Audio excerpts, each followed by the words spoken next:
Bonjour, merci d'être avec nous aujourd'hui. Est-ce que je peux vous demander de vous présenter un petit peu et de nous présenter la société que vous avez créée, que vous avez cofondée, je crois? Oui, c'est ça. Alors, WIDME existe depuis 2009, hein, on a une petite existence déjà.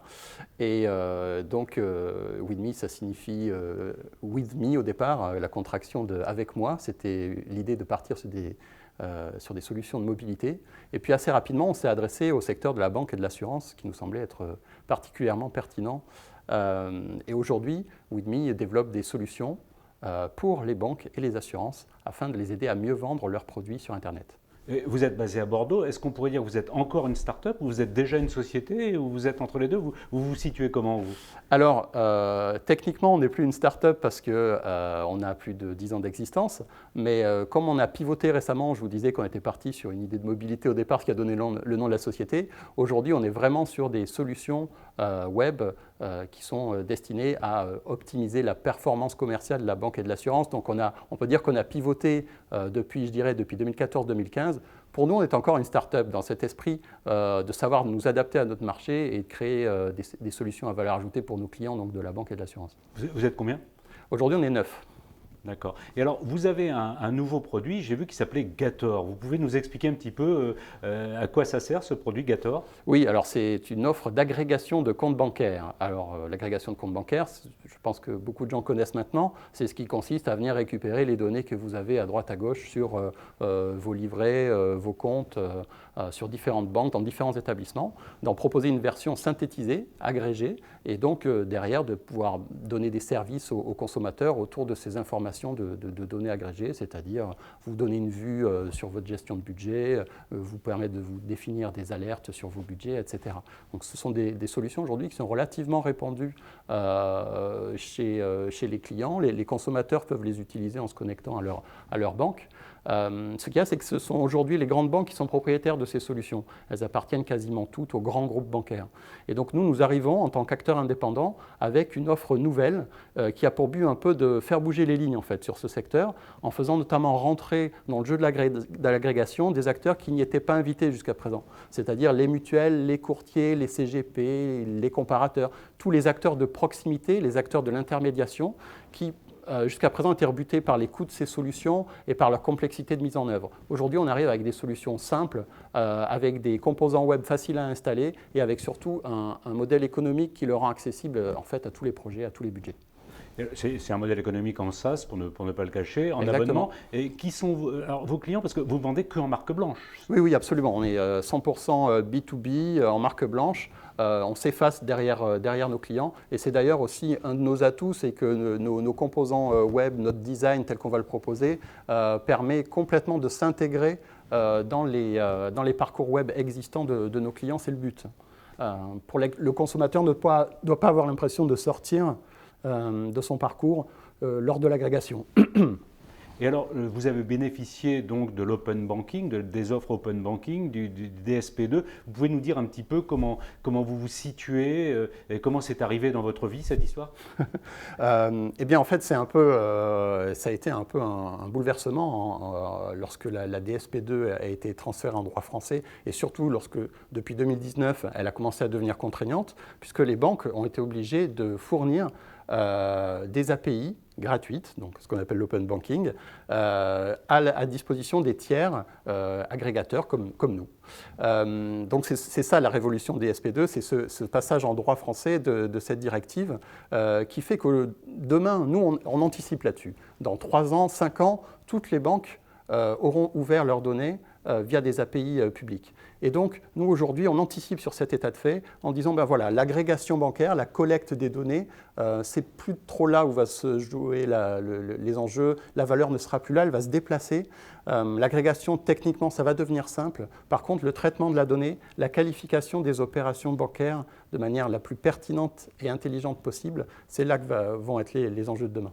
Vous me disiez, ce sera la possibilité de prédire, d'analyser éventuellement les dépenses quasi en temps réel pour conseiller les consommateurs, par exemple sur un meilleur coût pour une assurance ou un meilleur coût carrément pour acheter de l'essence. Oui, alors ça peut rendre divers usages. Alors pour tout vous dire, on n'a pas encore exploré tous les usages possibles. Nous, on a commencé à contacter des prospects qui aujourd'hui nous disent « Ah ben en fait, l'agrégation, on y avait pensé pour tel ou tel usage auquel nous-mêmes, au départ, on n'avait pas pensé. » C'est-à-dire qu'à partir de... Il faut savoir qu'aujourd'hui, vos données bancaires, elles savent à peu près tout de vous. Et c'est vous qui en êtes propriétaire. Alors pourquoi les laisser à la disposition de votre banque principale qui, la plupart du temps, n'en fait rien ou vous propose des petits outils de budget très simples. Vous pouvez décider de confier ces données bancaires et leur traitement à un tiers en qui vous avez confiance. Oui, je disais, pourquoi pas votre courtier, votre mutuelle, votre conseiller en gestion de patrimoine. Et lui, avec nos outils, il va être capable de vous dire, ben, écoutez, voilà, je pense que votre assurance auto vous coûte trop cher par rapport à votre kilométrage réel. Je pense que vos frais de santé ne conviennent pas à la mutuelle aujourd'hui dont vous disposez et je peux vous proposer mieux. Voilà, c'est ça l'objectif, c'est de permettre à tous ces acteurs-là qui sont pertinents, qui connaissent très bien leurs clients, notamment parce qu'ils les voient souvent, de pouvoir avoir ce niveau de pertinence aussi à partir de leurs données web. Ça, c'est vraiment un enjeu super intéressant et nouveau. Ce n'est pas ce que fait votre outil Gator aujourd'hui, mais c'est ce que vous proposez peut-être en développement à vos clients. Alors voilà, aujourd'hui, Gator, la solution d'agrégation, c'est une solution qui permet d'agréger aujourd'hui le top 20 des banques françaises et de récupérer à peu près l'essentiel des comptes dont pourrait disposer un utilisateur. Ensuite, ce que nous allons faire, c'est que nous allons travailler avec notre client pour dire, ben, voilà, qu'est-ce que votre consommateur attend comme service, qu'est-ce que vous pensez qu'à partir de ces données agrégées, il serait en droit d'attendre de votre part comme proposition de valeur. Et donc, on va travailler avec lui à construire cette valeur et on va être au plus près du besoin client. Il faut savoir aussi, j'anticipe peut-être sur votre question, qu'on demande toujours l'autorisation à l'utilisateur, au consommateur.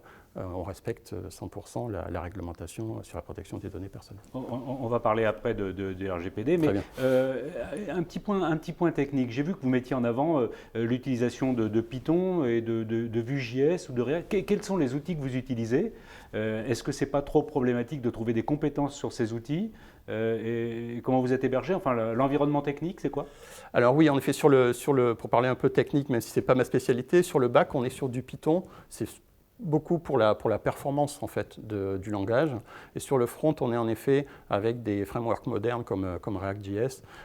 Pourquoi? Parce qu'on peut développer des composants légers, hyper design, fluide, responsive.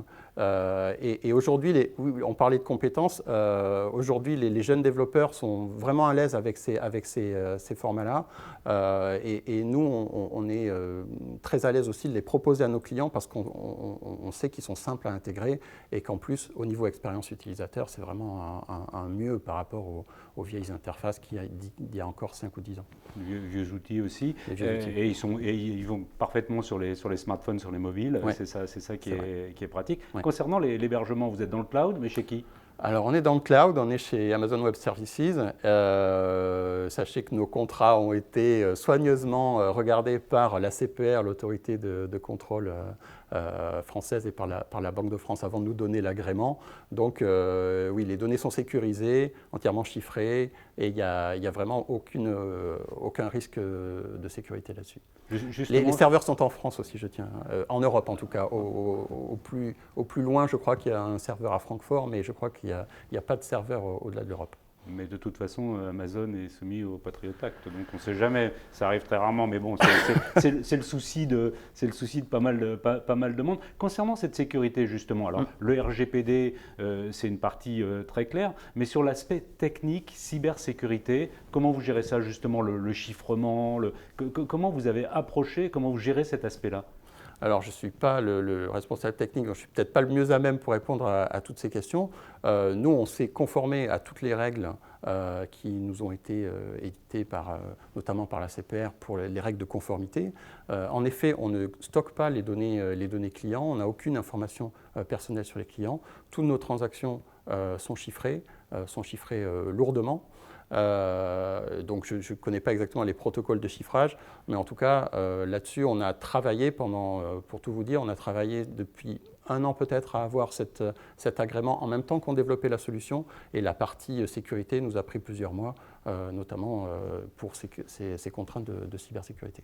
Dans un autre registre, aujourd'hui vous en êtes où? Vous êtes toujours en recherche d'investisseurs, recherche de fonds? Alors, on poursuit notre développement. C'est vrai qu'on a aujourd'hui la chance d'être rentable depuis maintenant plus de 3 ans, donc de dégager des marges qui nous permettent d'investir. Mais c'est vrai que, notamment avec le lancement de Gator et, nous l'espérons, son succès, il va falloir peut-être passer un palier. Donc, peut-être que nous allons voir nos investisseurs, peut-être des gens que l'on connaît déjà ou peut-être des nouveaux acteurs. C'est une possibilité. On y réfléchit là sur cette fin d'année activement.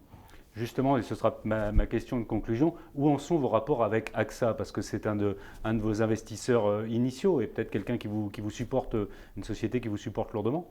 Oui, alors AXA a investi chez nous avec son fonds d'amorçage il y a 5 ans et il est aussi devenu notre premier client. Donc on a un lien vraiment privilégié avec AXA. Nous entendons le poursuivre. Nous comptons peut-être renouveler un peu et renforcer notre partenariat à l'avenir.